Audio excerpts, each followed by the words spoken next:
안녕하세요. 물고기 아니고 일고기입니다. 벌써 올 한 해가 다 지나가고 있습니다. 어느덧 제가 유튜브라는 것을 시작한 지도 1년 8개월 정도가 되었는데 아직까지 구독자가 1000명 정도밖에 안 된다는 걸 보면 제 채널이 더럽게 재미없는 채널이 아닐까 또 생각을 해봅니다. 오늘은 제가 사용하고 있는 아쿠아포레스트의 제품들로 산호들의 발색을 어떻게 유지하는지를 전달해 드리려고 합니다. 다만 이 영상은 조금 포괄적인 이야기를 단순화해서 다루고 있기 때문에 단순하게 이런 흐름으로 발색을 컨트롤하는구나 정도로 이해해 주시면 좋을 것 같습니다. 먼저 제가 생각하는 산호의 사육 방법에서 산호밥은 필수는 아니라고 생각합니다. 어느 정도 질인산염이 유지되고 있는 환경이라면 산호가 죽고 사느냐의 문제에선 절대로 필수품은 아닙니다. 하지만 좀 더 아름다운 발색과 성장을 생각했을 때 산호밥은 필요할 수 있는 부분이 있습니다. 다만 산호밥이라는 것이 기본적으로 이끼를 동반하는 경우가 많기 때문에 이끼가 컨트롤되고 있지 않은 상태라면 투여량을 정량보다 조금 넣어주시거나 산호밥을 준 다음 날은 환수를 하시거나 스키머를 강하게 바꾸시거나 하셔서 산호가 섭취하고 남은 잉여 양분을 빼주시는 게 좋다는 점을 먼저 말씀드립니다. 자, 그럼 본격적으로 시작하기에 앞서서 아크로포라 사육에 있어서 가장 중요한 염도, 온도, 경도, pH, 질산염, 인산염, 다양한 수류, 높은 광량을 꾸준히 유지하지 못하는 리퍼분들께서는 다음의 이야기는 아무짝에 쓸모없는 이야기니까 꼭 이 8가지가 지켜지고 있다는 조건에서 이해하셨으면 좋겠습니다. 먼저 저는 빈영양 환경으로 산호를 사육하고 있는데요. 질산염과 인산염의 수치가 낮은 빈영양 환경으로 운영하는 것에 장점이 있습니다. 첫 번째로 상대적으로 이끼의 컨트롤이 수월하기 때문에 보다 깨끗한 수조를 유지할 수 있는 부분이 있습니다. 이끼의 컨트롤이 쉬운 편이니 그만큼 수조 내의 생물들에게 다양한 먹이를 주는 즐거움을 가져갈 수 있는 부분이 있습니다.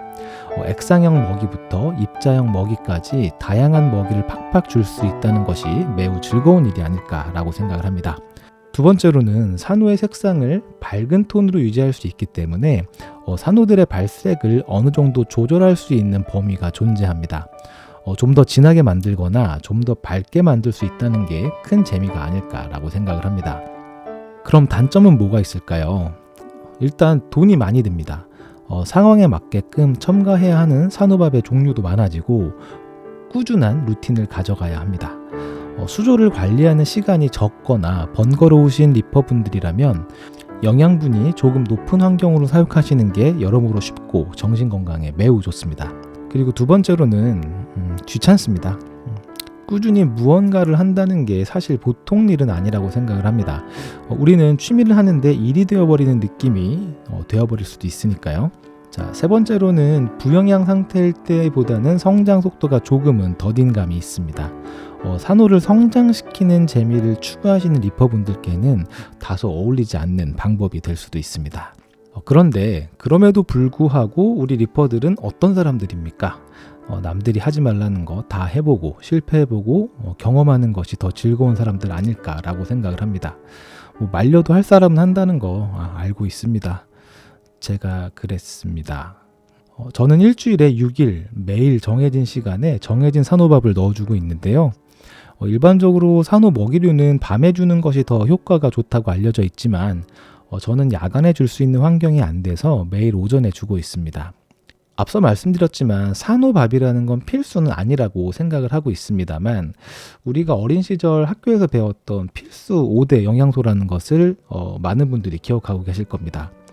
탄수화물, 단백질, 지방, 비타민, 미네랄 등이 있는데 산호들은 광합성을 통해서 탄수화물을 획득하고 아미노산의 섭취로 단백질을 획득하며 지방의 섭취로 스킨을 두껍게 만듭니다.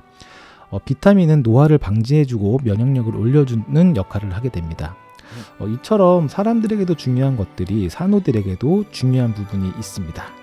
자, 그럼 제가 사용하고 있는 아쿠아포레스트의 산호밥 7가지를 가지고 2단계로 나누어서 설명을 드려보도록 하겠습니다. 첫 번째는 발색을 컨트롤하는 4가지 바이탈리티, 아미노믹스, 에너지, 빌드입니다. 바이탈리티는 다양한 비타민이 들어있는 산호의 건강 보조식품 정도로 이해하시면 좋을 것 같습니다. 비타민의 종류에 따라서 산호에게 어떻게 작용하는지에 대한 다양한 내용은 있지만 그중 몇 가지를 말씀드리자면 비타민 A와 C는 항산화 작용으로 강한 조명에 노출되는 산호들의 스트레스를 줄여주는 역할을 합니다. 그리고 비타민 B는 B에도 종류가 여러 가지가 있습니다. B6, B12 등 여러 가지가 있는데 아미노산과 지방을 잘 흡수할 수 있도록 도와주는 역할을 한다고 합니다. 그리고 박테리아의 번식을 도와주면서 그로 인한 효과로 지린산염을 낮춰주는 카본소스의 역할도 수행하게 됩니다. 즉 정리하자면 바이탈리티는 산호의 스트레스를 줄여줘서 색의 명도를 올려주는 역할이라고 이해하시면 편합니다. 두 번째는 아미노믹스입니다. 아미노믹스는 아미노산의 복합체입니다. 아미노산이라는 건 단백질을 구성하는 부품으로 보시면 되는데 단백질이 벽이라면 아미노산은 벽을 세울 수 있도록 도와주는 벽돌이라고 이해하시면 됩니다. 아미노산은 주산셀러의 수를 증가시키고 밝아진 색상을 진하게 만들어주는 역할을 합니다. 형광 단백질의 중요한 구성 요소이기 때문에 보다 선명한 색을 만들 수 있게 됩니다. 바이탈리티가 명도를 올려줬다면 아미노산은 농도를 올려주는 역할이라고 생각을 하시면 편할 것 같습니다. 산호들은 아미노산을 폴립으로 섭취하기도 하지만 우리가 로션을 바르는 것처럼 피부로도 흡수가 가능합니다. 그런데 아미노산의 종류에 따라서 마이너스를 띠고 있는 아미노산과 플러스를 띠고 있는 아미노산이 있어서 자세한 이야기는 뒤에서 다시 다뤄보도록 할게요. 그래서 저는 산호가 너무 밝아졌다면 아미노산의 투여를 늘리고 어두워졌다면 바이탈리티의 투여를 늘려서 사용을 하고 있습니다. 세 번째는 AF 에너지입니다. 에너지에는 약간의 비타민과 아미노산이 포함되어 있고 동물성 플랑크톤 추출물이 함유되어 있어서 오메가3 이런 지방산들이 들어있는 고영양의 산호 먹이라고 합니다. 아크로포라 같은 경산호들은 식물성 플랑크톤보다는 동물성 플랑크톤을 더 선호한다고 알려져 있습니다. 여기서 재미있는 건 AF 에너지에는 우리가 아는 큐프라민 성분인 황산구리가 미량 들어있어서 주산셀러의 밀도를 줄여주는 역할도 하게 됩니다. 주산셀러의 밀도를 줄이면서 산호가 보다 밝은 느낌으로 성장할 수 있도록 도와줍니다. 에너지를 투여하면 산호들의 색상이 조금 더 형광한 느낌으로 변하는 걸 보실 수 있을 겁니다. 이거는 아크로포라도 마찬가지고 LPS들도 마찬가지입니다. 네 번째, AF 빌드입니다. 아쿠아포레스트 스케줄상 에너지와 함께 투여라고 나와 있는데요. 빌드의 주성분은 탄산칼슘으로 추측되어집니다. 우리가 흔히 알고 있는 제오빗의 코랄스노우와 비슷한 성분으로 추측이 됩니다.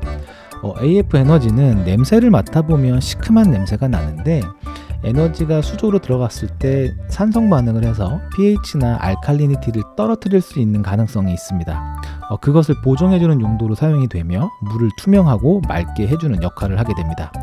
제가 일전에 라이프소스 리뷰에서도 말씀드렸듯이 탄산칼슘은 마이너스 성질을 띠고 있고 식물성 플랑크톤은 플러스 성질을 띠고 있어서 둘이 엉겨 붙어서 바닥으로 침전되게 되어 이제 물이 투명해지는 작용을 하게 됩니다.